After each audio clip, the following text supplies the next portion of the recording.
সিলেট শহর দিনের শেষে যখন আলো ধীরে ধীরে কমে আসে তখন শহরের ছাদগুলোই তৈরি হয় আলাদা এক পরিবেশ। আর আজ আমি সাইদুল এসেছি সেই রকম এক নতুন রুফটপ রেস্টুরেন্ট, সিলেটের বন রেস্টুরেন্টে। আলমাদানি টাওয়ারের পঞ্চম তলায় অবস্থিত এই রুফটপ রেস্টুরেন্টটি একদম নতুন। উচ্চতা, খোলা বাতাস আর শহরের ভিউ সব মিলিয়ে প্রথম দৃষ্টিতেই মনটা ভালো হয়ে যায়। উপরে উঠতেই চোখে পড়ে পরিষ্কার পরিচ্ছন্ন একটি ছাদ, সুন্দর লাইটিং, নরম সুরের মিউজিক আর আরামদায়ক সিটিং অ্যারেঞ্জমেন্ট। ফ্যামিলি, কাপল অথবা বন্ধুদের সাথে ইভিনিং হ্যাংআউট, যেটাই হোক, পরিবেশটা দারুণ।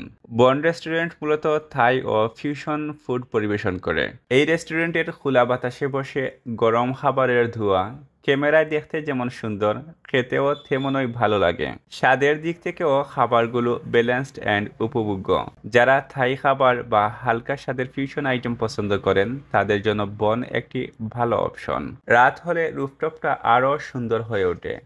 লাইটের নরম আলো আর সিলেট শহরের ভিউ ডাইনিং অভিজ্ঞতাকে এক ধাপ আরও উপরে নিয়ে যায়। সিলেটের নতুন রুফটপ রেস্টুরেন্ট হিসেবে বন রেস্টুরেন্ট সহজেই সবার নজর কাড়বে। খোলা আকাশ, সুন্দর পরিবেশ আর ভালো খাবার সবকিছু মিলিয়ে জায়গাটা ভিজিট ওয়ার্দি।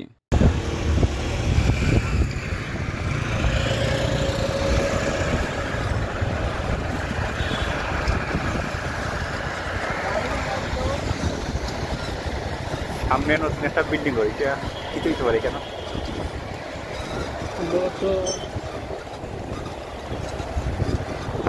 দেখা যাক, শেষ হওয়ার পরে মুভিটা মার্কেটে।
আর.এন. Tower.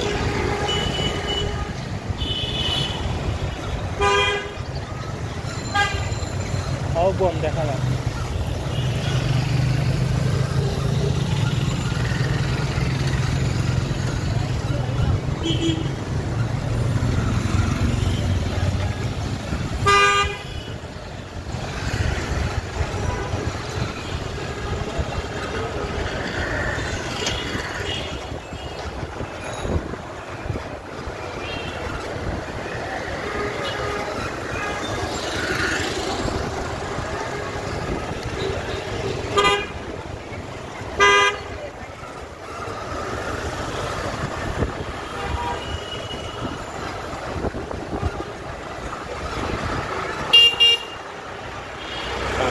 Bond restaurant মিরবক্সুলার Madani tower আল মাদানী টাওয়ার ওখানের একবারে উপরে লেগে বন্ড রেস্টুরেন্ট। আমরা এখন বন্ড রেস্টুরেন্টের ভিতরে যাইমু, গিয়ে এক্সপ্লোর করবো এবং দেখবো খাওয়ার কিটা কিটা আছে, যেটা ভালো লাগবো খাইমু।